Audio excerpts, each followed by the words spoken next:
Bismillah ar-Rahman ar-Rahim. Distinguished delegates, dear colleagues. Iran stands today amid the throes of an illegal war imposed by two bullying nuclear-armed regimes, the United States and Israel. This war of aggression is blatantly unjustified and brutal. They initiated this aggression on 28 February, while Iran and the United States were engaged in a diplomatic process to resolve Americans' alleged concerns over Iran's nuclear program. They betrayed diplomacy for a second time in the course of 9 months by torpedoing the negotiating table. Among the most harrowing manifestations of this aggression was the calculated, phased assault on Shajar Tayyib Elementary School in the city of Minab, south of Iran, where more than 175 students and teachers were slaughtered in cold blood. This barbaric attack is but the visible tip of a far bigger iceberg, one that conceals beneath its surface far graver catastrophes, namely the normalization of the most abhorrent violations of human rights and humanitarian law, and the audacity to commit atrocity crimes with impunity. Mr. President, at a time when the American-Israeli aggressors, in their own assertions, possess the most advanced technologies and the highest precision military and data systems, no one can believe that the attack on the school was anything other than deliberate and intentional. Targeting Shajar Tayyib School was a war crime and a crime against humanity, one that demands unequivocal condemnation by all and unambiguous accountability for the culprits. This atrocity cannot be justified, cannot be concealed, and must not be met with silence and indifference. The attack on Shajar Tayyib School in Minab was not a mere incident nor a miscalculation.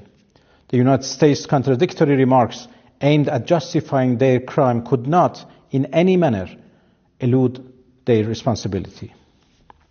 To denounce such a merciless assault on a place inherently civilian, a place where the most innocents reside and pursue knowledge, is not merely a legal obligation under human rights frameworks. It is a moral and human imperative. Our conscience will judge us more profoundly than any tribunal ever could. Distinguished delegates, Shajar Tayyib Elementary School has not been the only casualty of American-Israeli atrocity crimes during the past 27 days of their illegal war. Human rights and international humanitarian law have been massively and systematically violated by the invaders in an unprecedentedly brutal manner. They are targeting civilians and civilian infrastructures with no regard for laws of war and basic principles of humanity and civility. More than 600 schools have been demolished or damaged across Iran, and more than 1,000 students and teachers martyred or wounded as the result.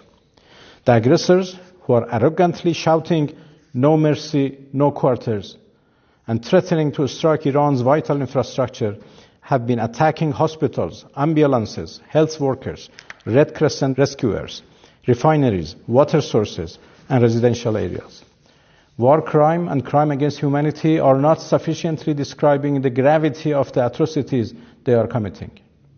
The aggressors' targeting pattern, accompanied by their rhetoric, leave little doubt as to their clear intent to commit genocide.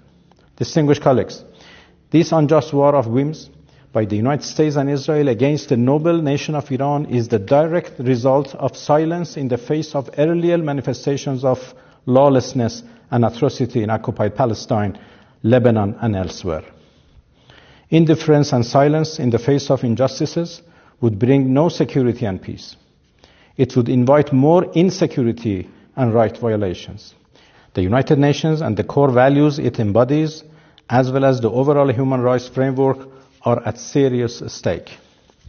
You all need to call out the aggressors and let them know that the community of states, the human collective conscience, hold them accountable for the abhorrent crimes they are committing against Iranians. Iran has never sought war. Iranians are a peaceful, noble nation inheriting one of the richest civilizations on earth. Yet, they have demonstrated absolute resolve and determination to defend themselves against the brutal aggressors who know no boundary in perpetrating all sorts of crimes. A defense that shall persist as long as needed. And thank you for your attention.